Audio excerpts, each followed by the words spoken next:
This is Living Power with Dan Hurst. So the darker wall represents the wall that they were actually marching on. This lighter wall represents kind of the current wall that is around Jerusalem now. Now, through the years, there have been a number of walls that have been built around Jerusalem. Different walls, different configurations. In fact, in the Ottoman Empire, which is what the Muslims believe represents their authority, they built their own walls, and there's still remnants of that wall around Jerusalem. So the lighter colored wall represents this current wall around Jerusalem. And I want you to see a diagram of the way things are right now in Jerusalem. It's basically into 4 quadrants. And right here, this is called the Temple Mount.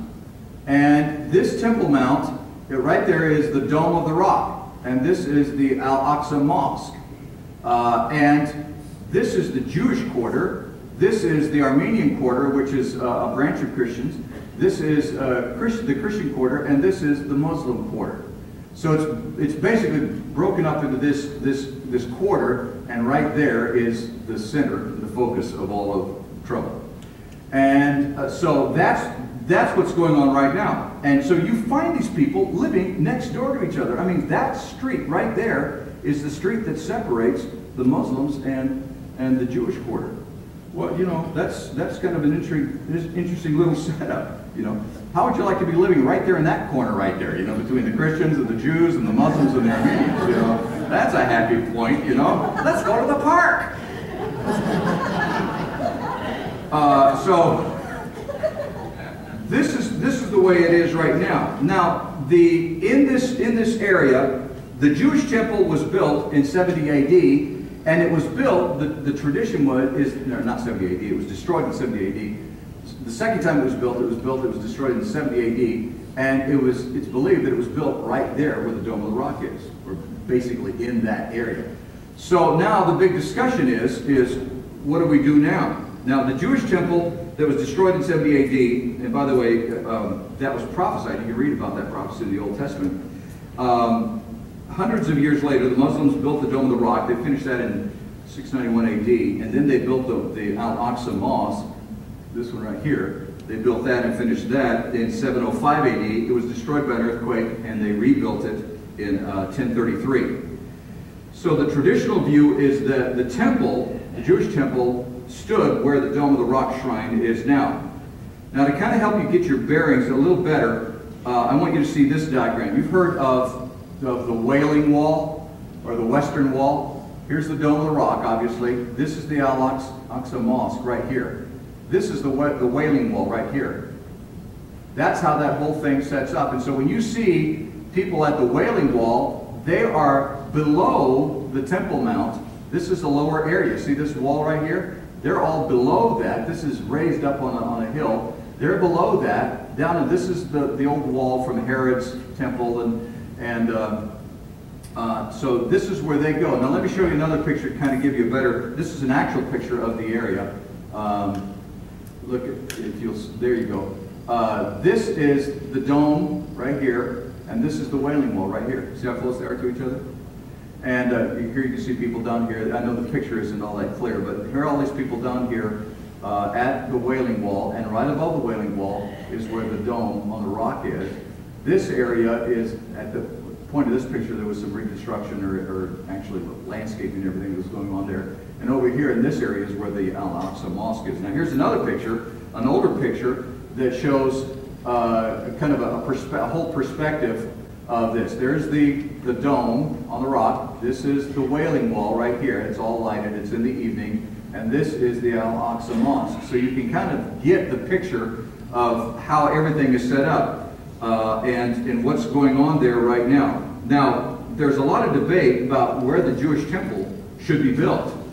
And, you know, the Jews want to rebuild the temple, but they say, well, they can't. And of course, because the Muslims have their buildings up on the Temple Mount, they say they're not going to allow it. So there's a lot of give and take and push and shove that's going on. And a lot of them believe that they should be able to build the temple. But some say, well, they can't rebuild the temple because it's where the Dome of the Rock is. However, some scholars have come along and said, no, actually, we could rebuild the temple because the temple could be built right here, just kind of to the north, on the north side of the Dome of the Rock. But just recently, it's been in the last few years, there's some very respected scholars that are coming along and saying, no, we've had it all wrong. The truth of the matter is, the temple could be built right here, in this, where this big clump of trees is. Now, this is an older picture, but where this is, right between the Al-Aqsa Mosque and the Dome of the Rock. Put the temple right in between. Well, how do you think that's going over? Do what? Well, it's right there, right in the middle.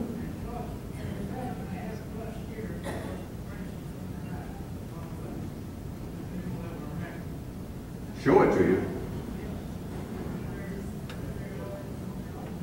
Oh yeah. Right there. Yeah. Whenever that starts. Yeah. And I'm not sure when that starts, but you know, I expect it to start in my generation. You know, I'm kind of expecting all this to happen in my generation or my kids' generation. So anyway, I wanted to point all of this out because the tensions in the Middle East are brutally high right now, and they'll continue to escalate off and on as we accelerate into the end times, and make no mistake, we are there. But I want us to, in that context, what we're looking at in Nehemiah will help it to kind of come more alive to you as we look at what I really want to focus on today. Because at the end of this big festival, this festival of the Tabernacles, this Feast of Tabernacles, they are celebrating all the goodness and graciousness and the provision of God. And so it is a time of great celebration, which, by the way, the Jews still celebrate. They just don't have a temple to go to celebrate. So they still will celebrate it. Remember those little huts that we talked about, those booths that we talked about last Sunday and Sunday before that? Those booths, those huts, they still do that. They will still celebrate that way. But they're just not able to celebrate the way they want to. They don't have their temple available to them. And the sacrifice obviously hasn't been restored. And they want to be able to do sacrifices. And they want to have their temple available to them. But this was available to them at this time of Nehemiah. So it was a time of great celebration. You can imagine what the celebration would be like among the Jews right now if all of a sudden they had a temple available to them that they could go to and they could worship.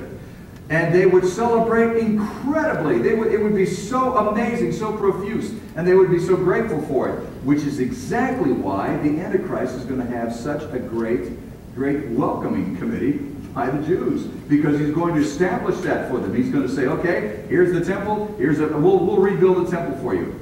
The more I study it, by the way, the more I believe that the temple will begin. I'm not sure about this. The temple can be built at any time.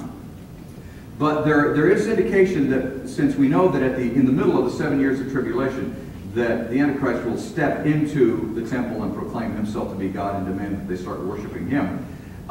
It's possible that the completion of the temple may be at the end of the first 3.5 years. I don't know that for a fact, but it is something to consider, that may be the timeline. I don't know. I'm not going to get in an argument about it. That's not the issue, and that's not the point here. The issue here is that if you can imagine how the Jews would be so excited about having their temple back and being able to worship, imagine what their last day of Feast of Tabernacles would be like. Imagine the incredible pomp and circumstances and how glorious that would be if they had their temple that they could go worship in finally after all of these years. Well, that's the way it was that day, that last day. They finally had their temple back. The wall had been rebuilt. They'd been obedient to God. Everything had been restored. They were so excited. It was just something to really, really celebrate. And it's that we see happening on this last day of Feast of Tabernacles.